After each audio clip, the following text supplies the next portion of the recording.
تو پھر تھوڑا سا ہمیں دوسروں کے جذبات کا بھی خیال رکھنا پڑے گا۔ یہ ٹھیک ہے کہ بڑا آدمی دیر سے آتا ہے، لیکن بڑا آدمی کبھی یہ پسند نہیں کرتا کہ کوئی اس کے لیے بیچارہ منتظر بیٹھا رہے۔ یہ نہیں ہو سکتا کہ ہٹو بچوں کی داستانوں میں کئیوں کے دل ٹوٹ جائیں۔ دوسروں کے جذبات کا خیال رکھنا، احساسات کا، ہمارے ہاں نا یہ مسئلہ بن گیا ہے کہ اپنی ذات سے معاملہ شروع ہوتا ہے، اپنی ذات پر ختم ہو جاتا ہے۔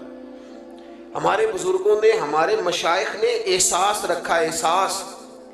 میں اپنے حضرت کی بارگاہ میں بیٹھا تھا، ایک بزرگ آ گئے، اب وہاں 3-4 مفتیان کرام بیٹھے ہیں جنہوں نے اپنے فتاوی جات کی تصدیق لینی ہے، تو بابا جی آ گئے تو وہ اب سادی باتیں، بیٹا بڑا تنگ کرتا ہے، ساری باتیں بہو کی مانتا ہے، شادی سے پہلے بڑا نیک تھا۔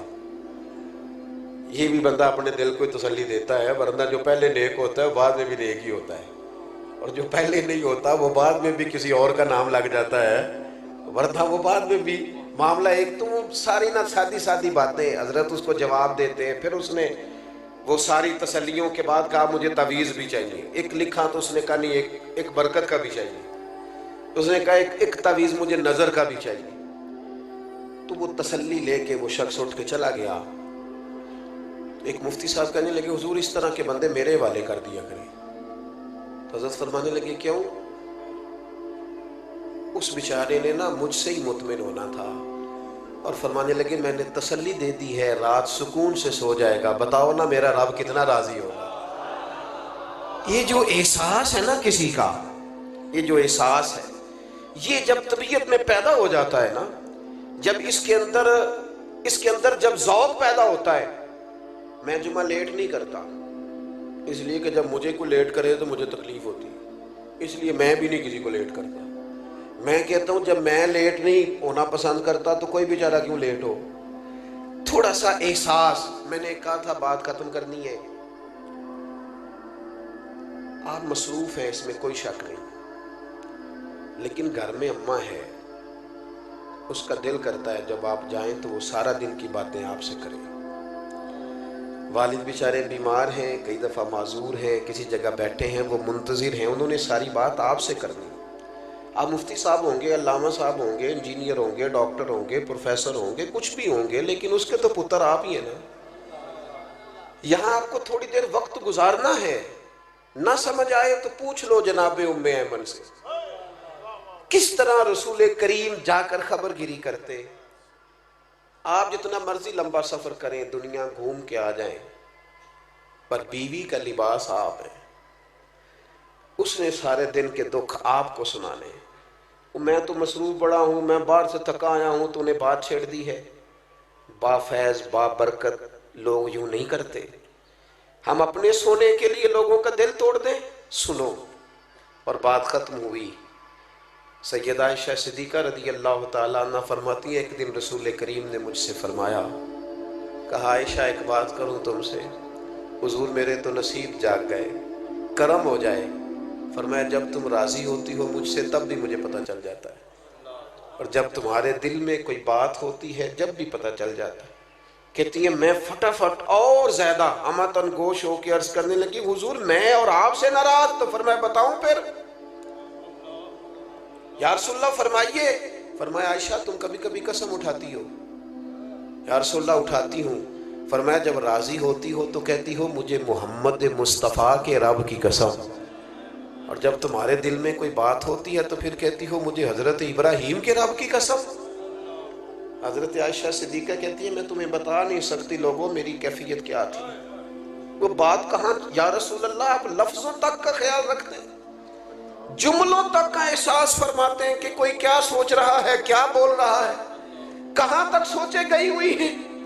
فرماتی ہے میں جب بھی اس بات کو سوچتی میں رو پڑتی کہ حضور اتنا زیادہ خیال ہم نے نہ چھوڑ دیا ہے، اپنی زندگی میں محو ہو گئے، مست ہو گئے۔ میرے دوستوں میں سے جب کوئی مجھے کہتا ہے نا تھوڑا ڈرائیور، تو میں کہتا ہوں یار وہ ٹھیک ہے آپ نے جس طرح بھی کہہ دیا، پر میں تو گاڑی میں سو جاتا ہوں، بیچارہ جاگتا رہتا ہے۔ وہ اس کو سٹریٹ سیدھا دیکھنا ہے، میں تو لیکن قدر نہیں ہے نا، احساس نہیں ہے۔ ہم نے سوائے اپنے دائیں بائیں دیکھنا چھوڑ دیا ہے۔ اپنے آپ کو بابرکت بنائیں، بافیض بنائیں۔ مومن کے لیے وہ اجر ہے جو کبھی ختم نہیں ہوگا۔ جانے کے بعد لوگوں کی تعریفیں شروع ہوئیں اور پھر بڑی ہوئیں۔ میں اندر بیٹھا تھا ابھی حضرت کے گھر میں، تو میں وہاں بھی کہہ رہا تھا کہ میں دل سے حضرت مفتی صاحب کی قدر کرتا ہوں، اور مجھے حاجت نہیں ہے کسی بندے کی تعریف کرنے کی۔ تھوڑا سا ذرا شعر سے، کتاب سے، پڑھنے لکھنے سے شغف رہتا ہے۔ حضرت علامہ شرف صاحب رحمۃ اللہ علیہ کی کتاب پڑھنا، صاحبزادہ خورشید گیلانی صاحب نے تقریض لکھی تھی، تو میں بھی تھوڑا سا طالب علمی کے زمانے میں گیلانی صاحب کے پاس آیا جایا کرتا تھا، مجھے اچھا لگتا تھا ان کا لکھنا۔ تو شرف صاحب نے لکھا تھا کہ سمجھ نہیں آئی، یہ ان کا جملہ ہے جناب، علماء سے معذرت کے ساتھ، انہوں نے کہا تھا سمجھ نہیں آئی کہ سغرے کبرے والا مولوی اتنا شستہ کیسے لکھ لیتا ہے، اتنا صاف کیسے لکھ لیتا ہے، یہ سمجھ نہیں آئی۔ پھر کہنے لگے ہاں سنا ہے مرغابی جب پانی سے نکلتی ہے تو پر خشکی ہوتے ہیں اس کے۔ سنا ہے کہ جو کچھ لوگ ایسے ہوتے ہیں کہ جو جس جگہ بیٹھتے ہیں پھر وہ محفل اور انجمن کا حضرت بڑا صاف ستھرا لکھتے ہیں، عمدہ لکھتے ہیں، اور بعض منظر نامے تو ایسے ہیں کہ جو لوگ نہیں گئے وہ بھی اگر صحیح طرح پڑھ لیں تو محسوس ہوتا ہے کہ ہو گئے آ گئے۔ تو کچھ لوگوں کی قدر کریں اپنی زندگی میں۔ میں ایک جگہ پہ موجود تھا تو مجھے وہاں کے لوگ کہنے لگے کہ ہمارے یہاں کے بعض علماء سے ہمیں شکوہ ہے، آپ بڑے اچھے ہیں۔ میں کہ میں اتنے رہندا نہیں نا تاں کر کے، اگر آ گیا پکا تو پھر معاملہ شاید کچھ اور ہوگا۔ یہ ہوتا ہے ایسا، جو چیزیں زیادہ قریب ہوتی ہیں وہ بعض اوقات جو زیادہ دور ہو وہ محسوس ہوتا ہے کہ شاید زیادہ بڑی ہے۔ تو اپنے آپ کو بابرکت بنائیں، بافیض بنائیں۔ زندگی وہی اچھی ہوتی ہے جس سے کوئی نفع لے لے۔ اللہ تعالیٰ عشق سرکار سے دل جس نے سنوارا ہوگا، اس کی قسمت کا بلندی پہ ستارہ ہوگا، اس کی قسمت کا بلندی پہ ستارہ